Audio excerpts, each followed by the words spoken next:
Et bonjour à tous et bonne année à tous. Je suis désolée, j'aurais dû publier cette vidéo et faire cette vidéo beaucoup plus tôt.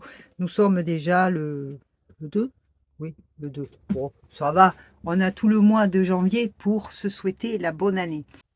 Alors, je vous retrouve dans cette vidéo à la fois sur Nanou Voyage et Liberté et sur Iscreart. Et oui, j'ai deux chaînes. Pour vous souhaiter cette bonne année et éventuellement faire un petit retour sur l'année 2023 qui a quand même été quelque part exceptionnelle. Alors, début 2023, arrivée de Forest.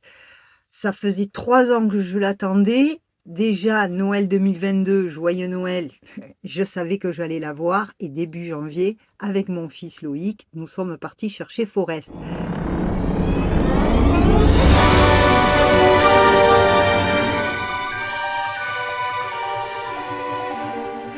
À partir de là, Nanou Voyage a été créé et vous m'avez suivi et ça, je vous en remercie. On y reviendra après. Donc, l'arrivée de Forest, ça voulait dire quoi? Ça voulait dire Tour de France qui se confirme. Et oui, donc j'ai vite préparé mon Tour de France, je dois dire. Ça a été assez hard parce que installer l'intérieur de Forest, préparer le Tour de France, en 2 mois à peine pour partir début avril, ça a été assez rude, mais on y est arrivé. Alors petit retour sur mon année 2023, le Tour de France. Le Tour de France, je peux en dire quoi? J'essaierai de vous faire des retours quand même sur le Tour de France avec des parties histoire, je vais y revenir. Je peux en dire quoi? Je peux en dire que, j'ai eu des mauvais moments, c'est clair, mais j'ai eu aussi de très beaux moments. J'ai pu vous partager de belles choses, qui vous ont plu d'ailleurs. Donc, j'ai eu des mauvais moments par ma santé, par d'autres déceptions, je n'y viendrai pas dessus, mais dans l'ensemble, je suis assez fière de moi parce que souvenez-vous, avant de partir, je vous avais fait une vidéo où je vous expliquais qu'à tout moment, je pouvais être rapatriée ou devoir rentrer plus vite par rapport à ma santé et mon handicap. Eh bien, moi, je suis assez fière de moi parce que j'ai quand même réussi à le faire. J'ai eu aujourd'hui mon infirmière principale au téléphone et qui me suit de très près et qui a suivi le Tour de France. Elle va se reconnaître. Euh, Elle était aussi fière de moi parce qu'elle me dit, malgré les problèmes de santé que j'ai rencontrés, les problèmes de fatigue et de douleur, j'y suis arrivée à faire ce Tour de France.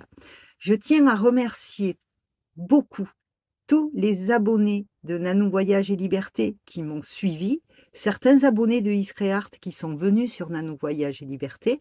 Je vous remercie à tous pour votre soutien, vos commentaires qui m'ont touché, qui m'ont aussi encouragé. J'ai les cheveux dans l'œil. Qui m'ont beaucoup encouragé, qui m'ont soutenu. Ça, je tiens à vous en remercier. J'espère que vous allez rester fidèles parce qu'il y a des projets sur Nanou Voyage et Liberté et aussi sur Iscreart. Alors sur ce tour, évidemment, j'ai eu des régions magnifiques. La France est très très belle.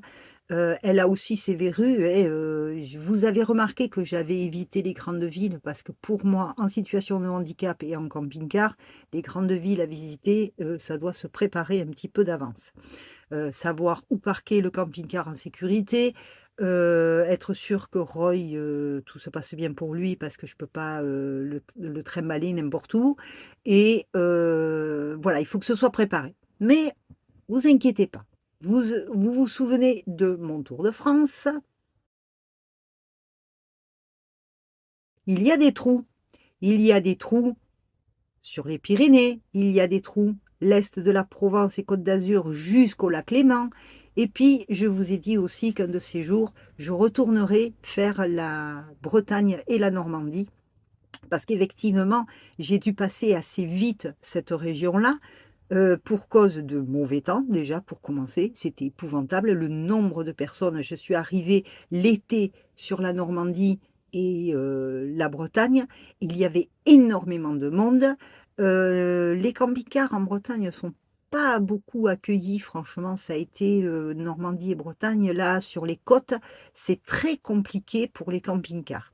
Donc ça, c'est un voyage qui sera également préparé, mais on le refera et je le referai à une autre saison, c'est-à-dire hors saison estivale et pour qu'il y ait moins de monde et que je sois certaine de pouvoir refaire les plages du débarquement et faire les côtes bretonnes qui sont magnifiques. Maintenant, c'est pas évident de s'y rapprocher, il faut un budget. Vous avez vu qu'Étretat, j'y ai pas pu rentrer. Je suis rentrée dans Étretat, mais à un moment donné, tous les parkings sont payants, on n'approche pas les côtes, quoi. Donc tout ça, ça sera à préparer, ça sera des voyages qui vont se faire, mais qui seront à préparer et que je sache exactement où je vais aller me parquer et où je dois aller et avoir l'enveloppe qui va bien avec.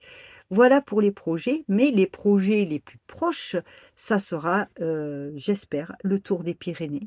Voilà, faire un tour sur toute la chaîne des Pyrénées, ça sera très certainement avec Matisse.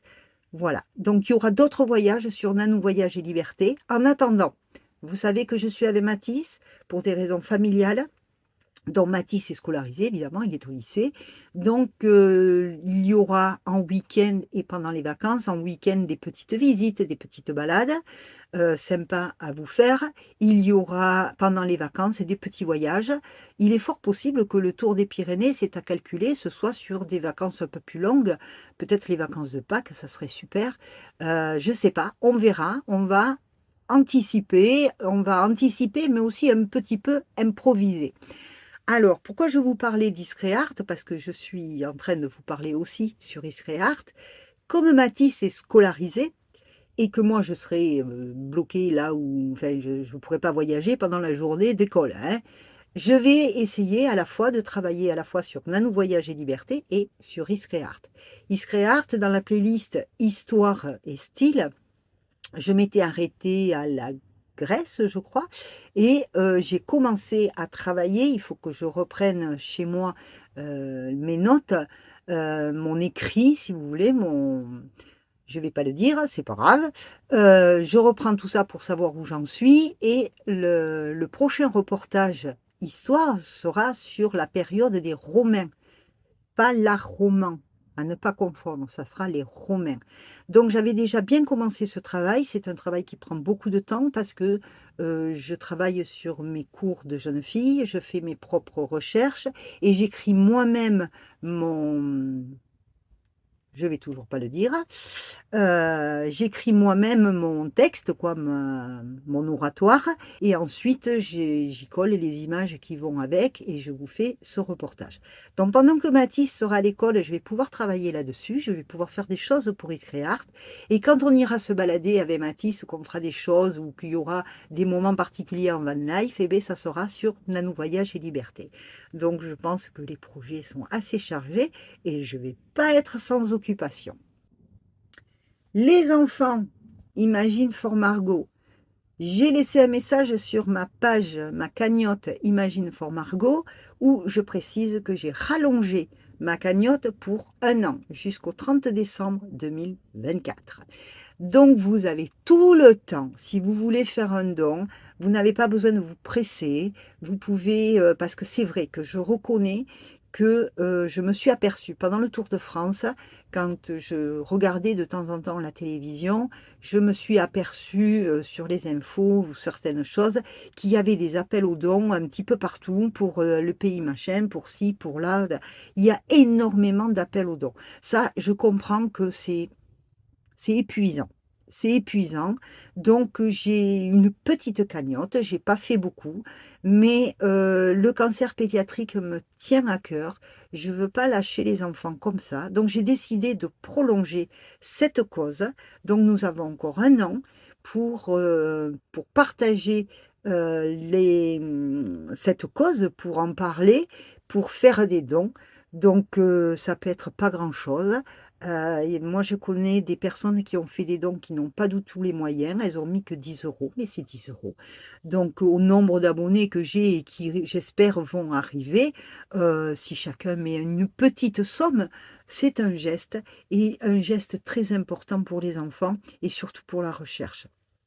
C'est un geste important pour les enfants parce que ça leur permet également de pouvoir vivre des choses qui ne peuvent pas vivre, vivre des rêves ou voilà, c'est très important, mais on y reviendra dessus. Donc pour Imagine for Margot, on continue, on continue pour Imagine for Margot et vous avez tout le temps de faire un don et ça, je vous en remercie beaucoup. Je remercie beaucoup les gens qui m'ont suivi sur le Tour de France et qui ont fait des dons. Les petits dons que j'ai eus m'ont énormément touchée et je tenais à vous en remercier. Donc, eh bien, quoi dire d'autre pour vous souhaiter une bonne année? Je vous la souhaite belle, je l'espère. Soyons positifs, allons de l'avant. Il faut rester positif. Vous savez, les papas et les mamans et les enfants qui sont touchés par le cancer, ils ont une force de gagnant, de guerrier. Alors, faisons comme eux, hein. Il nous arrive des choses pas sympas. Dites-vous qu'il y a toujours pire que nous. Alors ça aide à avancer. C'est ce que je me dis. Il y a pire que moi. J'ai mal, je suis dans mon lit, j'ai mal. Je me dis, attends, les enfants qui sont à l'hôpital, c'est pire que toi. Eux, ils souffrent énormément. Allez, j'avance. Alors, restons positifs pour cette année 2024. Gardons le sourire quoi qu'il arrive. Avançons, faisons-nous plaisir. Je vous souhaite tout de même de la santé, de la joie, du bonheur, des bonnes choses qui peuvent arriver. On ne sait pas ce qui peut arriver. Alors, le mauvais, eh bien, une fois qu'il est passé, on le range dans un sac et on regarde devant soi les belles choses qui pourront nous changer les idées et nous faire plaisir. Sur ce, je vous laisse avec quelques images que j'ai choisies pour sur le Tour de France, des images sympas et je vous dis à très vite. Ciao, bisous, je vous aime.